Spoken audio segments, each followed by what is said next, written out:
Ah, hello, everyone. Welcome to our Year of Forgiveness. I'm Tina Spalding. I'm going to introduce us because there's a few new people here. And Ken Berenson, who's my IT magic man, and Jen Andrews, who's also a therapist, and we're all Course in Miracles students. So we're all the same as you, working on our minds day by day. Jen and Ken just spent the last month with me in Canada, and so we had a really interesting time. Ken was harassing me with his camera, filming a documentary, and I just want to share a little experience that I was having. The camera thing and the filming was triggering all of my beauty, age, and body issues that are so nicely implanted in my mind, have been a big problem for me my whole life. But there is no way without A Course in Miracles that I could have gone through the process of having a documentary filmed about me. There's about 20 years of my life where there are absolutely no pictures of me whatsoever. And it was a challenge because my thoughts kept triggering me about what was happening. But we worked through it, and it was so interesting to have been presented one of the most challenging things I've ever done, to be filmed all the time, every other day. We made a deal every other day because I couldn't do it every day. But they brought the filmmaker and a therapist to work with me after I was triggered. So Spirit is very kind. As we go through this journey to healing, you get given challenging situations, but you get given the solution to that situation as well at the same time. And you all have your issues, whether it's money, food, bodies, power, whatever it is. And this Course in Miracles really does just change everything. It gives you the tools to understand that it's not what's happening that's causing you your suffering. It's how you're looking at it and the story you're telling about it. And it also gives you the discipline of mind, of course, to overcome these seemingly random thoughts. So anyway, I just wanted to share that because it was a challenge for me, but I'm very proud of myself for doing it. And each day coming back to a sane, peaceful place by doing the work of seeing that it's my mind and nothing else. And of course, my mind is trained by our society. So a lot of you out there will have the same issues that I have with judging myself as not beautiful enough, not young enough, not thin enough. We're all battling that indoctrination in our society. So this is a really good program for those of you that have those issues. I like to think that I'm well on the way to healing those in my own mind. So Jen is going to read the lesson today, and then we'll get Jesus in on this game. Okay, so today it's a lesson 140. Only salvation can be said to cure. Cure is a word that cannot be applied to any remedy the world accepts as beneficial. What the world perceives as therapeutic is but what will make the body better. When it tries to heal the mind, it sees no separation from the body where it thinks the mind exists. Its forms of healing thus must substitute illusion for illusion. One belief in sickness takes another form, and so the patient now perceives himself as well. Good one. That's a very good one. Okay, I will bring Jesus in, and we'll see what he has to say about this.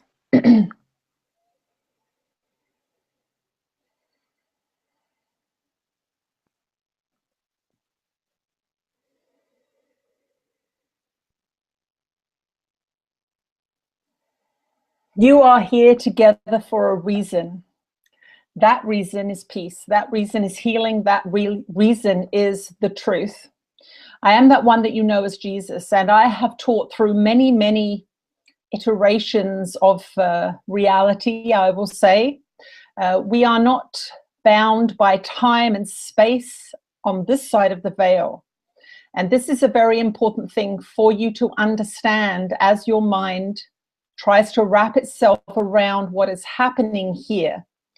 We are not bound by bodies as you believe you are, but you are not bound by bodies either. It is an illusion. It is the greatest illusion that you live with.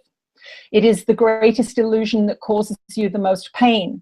It is the greatest illusion that draws you into hateful thoughts and fearful ideas. When you believe you are a body, you believe in death, you worship death, you love death. You do not think of it this way. But as you look at your body and decide that it is the thing that is worthy in you, it is the thing that is hateful in you too, for many of you. And this sets up a very, very opposing thought system in your mind. The body is the thing that you want. You want it to be your lover. You want it to be beautiful. You want it to be valued. But it is also your betrayer. It is the thing that sickens. It is the thing that dies. And it is the thing that in the end will betray you if you live in the ego's world. These thoughts living in the same mind create great upset. They create great fear and confusion because you do not have a unified mind. You have beliefs that are opposing each other active in your mind. And what does that do? It brings up into your thoughts opposing thoughts. And those opposing thoughts bring opposing feelings into your emotional body.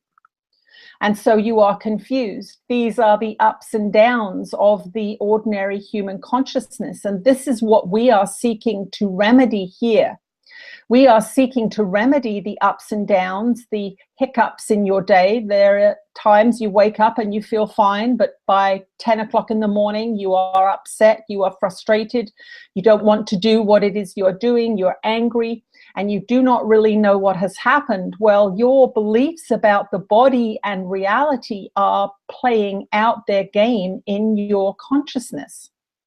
Now, we want you to understand that the consciousness in which you live in as a collective in the Western world is a very dysfunctional one. And this is why many of you have come to this teaching, because you realize that left to your own devices, you do not feel very good a lot of the time. You feel disillusioned, or you feel sad, or you feel sick. And these are the fruits of that tree, the tree that you have planted. Now, most of you do not understand how you fertilize and feed this tree of illusion. One of the ways that you do it unintentionally is valuing the body. And of course, our dear one here has shared her experience with this creation of her own, a creation that almost caused her to take her own life early on in her consciousness journey. Many of you have the same feelings, feelings of self-loathing, feelings of self-hatred, judgment, and they are being generated by your belief in the beliefs that have been implanted in your minds. You have a belief in the body as who you are. You have a belief that the brain is generating everything that you experience as thought. You do not even really know what your feelings are. Most of you have never even really analyzed what your feelings are, where they come from, how they are generated, what they mean. Because in your society, you are directed away from feeling. You are directed towards two things, the intellect and the body. And these two things keep you very, very limited. These two things, thinking and valuing and observing and talking about the body and its sicknesses and its beauty, are the things that keep you in a low frequency. They keep you in the physical material world. And when you are in the physical material world all the time, which is what most of you are until you take this journey with us up into the higher realms, into the higher frequencies of love, if you stay in that material world, you are constantly sick and fearful of death.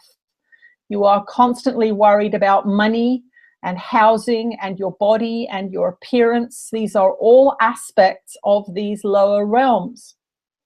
Now, many of you, when you step onto this path towards salvation, and we use that word intentionally because it sounds religious, and we want you to understand that words are not religion. Salvation means being saved. It means being saved from your own consciousness that is dysfunctional. It is not about being good. It is not about being religious. It is about understanding that your mind is creating and generating everything that you are experiencing. Now, when we say mind, we do not mean your brain. Your mind is far greater than your physical structure. It extends out and taps into greater frequencies of thought. So when you are in the low frequencies, which many of you are, and that is why you suffer, that is always why human beings suffer. They are down in the lower materialistic frequencies of the human consciousness experience. When you are down there, you tap into all the other thoughts that are of a like frequency. And so this is like swimming in a sea of negativity. This is swimming in a sea of the ego mind. And you know this happens when you have one negative thought. I am not earning enough money, let us say. Then you will begin to think, oh, and now I am getting older too. I am going to be even worse off when I am 60 or 70. And so this kitchen sink phenomenon happens where all of the negative thoughts come tumbling into your consciousness. That is because you have tapped into this realm, this frequency of the materialistic ego-driven thoughts. Also in that realm are the tendrils, we will say, of beings that have passed over whilst they were in the materialistic, negative, ego-driven thought system. They don't want to leave it because they are attached to it. They have become lovers of it. And so that is who lurks around the lower edges of your consciousness frequency. And this is why we are cautious about our words at this time. We do not want to frighten any of you. That is your government's job. They're doing a very good job of it. Your movie makers are also doing a very good job of frightening you. But we want you to know that as this being is influenced by a higher frequency being, because she has taken herself up into a higher frequency, so too can you in the lower frequencies be influenced by lower frequency beings that are non-physical. Your world is not what it seems. It is not just physical bodies. This is one tiny aspect of frequency manifestation, and it is one of the lower ones. All of the higher beings that inhabit your world, there are many of us that are traveling around all the time working with you in one form or another, cannot be seen because of the frequency at which we vibrate. So you are seemingly left alone in a world of darkness and disaster, although there are, of course, many beautiful things for you to look at. But if your mind is down in the lower physical realms, you will tend not to see those things. You will tend to be more fearful. You will tend to be more narrow-minded. You will tend to be more aggressive. And the beauty of your world can be lost on you. As you raise your frequency, by not focusing on the body, by focusing on love, by focusing on appreciation, by focusing on creativity, by focusing on gratitude. These are higher frequency aspects of mind, and they take you out of this physical, fearful realm that is ruled by death and sickness and war.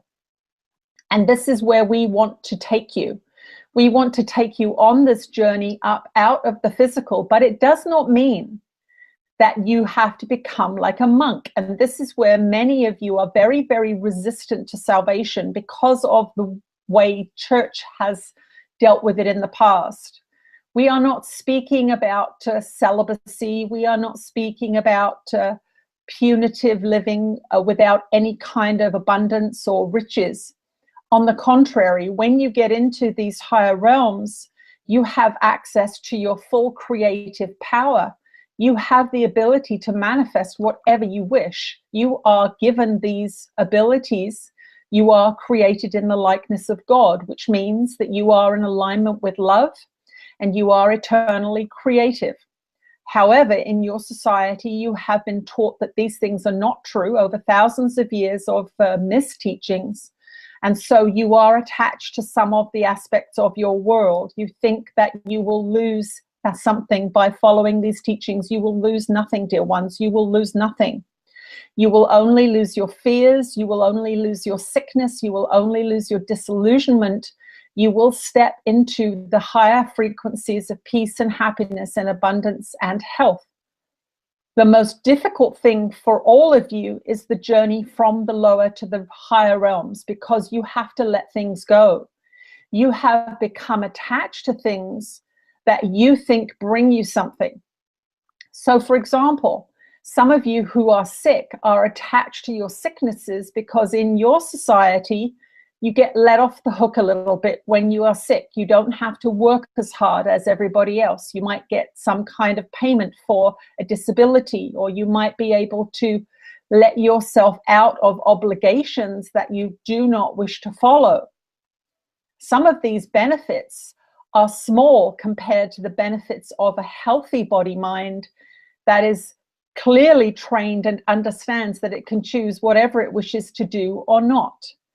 So one of the ways that you are taught to be powerless in your society is to use sickness of the body to help you out of the system that you don't like playing in. We never judge you for not wanting to play in the Western system. It is highly dysfunctional and exhausting and not very fun.